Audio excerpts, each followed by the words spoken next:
নমস্কার, আমার সকল শ্রোতা ও দর্শক বন্ধুদের স্বাগত। আজ জগৎজননী সারদা মায়ের অসংখ্য উপদেশের মধ্যে এমন কয়েকটি উপদেশ নিয়ে আলোচনা করব, যেগুলো মেনে চলতে পারলে আমাদের জীবন পাল্টে যাবে আর জীবনে নেমে আসবে সুখ, শান্তি এবং সমৃদ্ধি। আসুন বন্ধুরা, শুরু করি। শ্রী মা বলতেন, সংসারীদের মতে একটা কথা আছে যে অকালে তীর্থদর্শন করে না।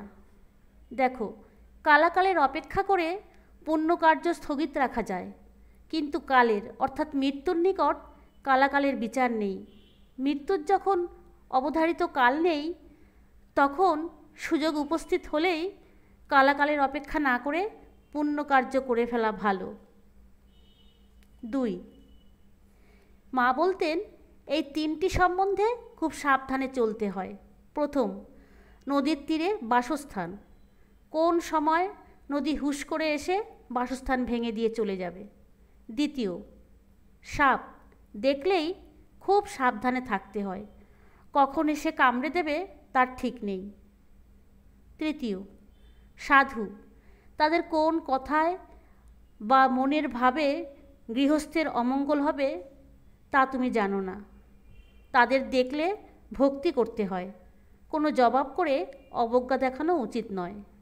মা সারদা বলতেন, সংসারে কত রকমের লোক থাকে, সব সহ্য করতে হয়। ঠাকুর বলতেন, তালবস্য দন্তস্য পেটকাটা মধ্যস্য, 3টে স, অর্থাৎ যে সয় সে রয়। 4, পৃথিবীর মতো সহ্যগুণ চাই। পৃথিবীর উপর কত রকমের অত্যাচার চলছে, অবাধে সব সইছে, মানুষেরও সেই রকম চাই। 5, মানুষের মনে কি কখনো আঘাত দিয়ে কথা বলতে আছে? কথা সত্য হলেও অপ্রিয় করে বলতে নেই, শেষে ওইরূপ স্বভাব হয়ে যায়। মানুষের চক্ষু লজ্জা ভেঙে গেলে আর কিছু আটকায় না। অপ্রিয় বচন সত্য কদাপি না কয়।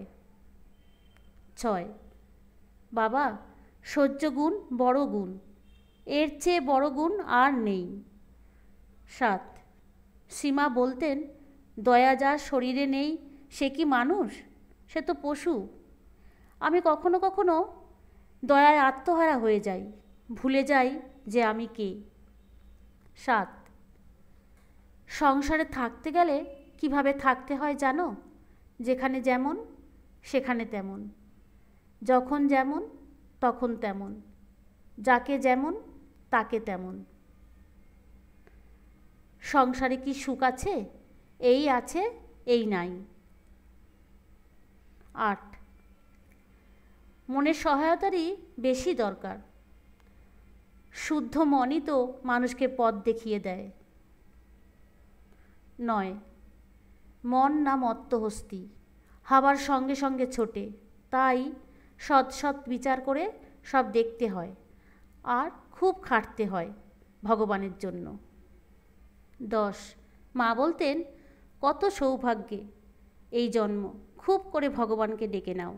খাটতে হয়, না খাটলে কি কিছু হয় গা? সংসারে কাজকর্মের মধ্যেও একটু সময় করে নিতে হয়। শ্রী শ্রী মায়ের উপদেশামৃত আজ এখানেই শেষ করলাম।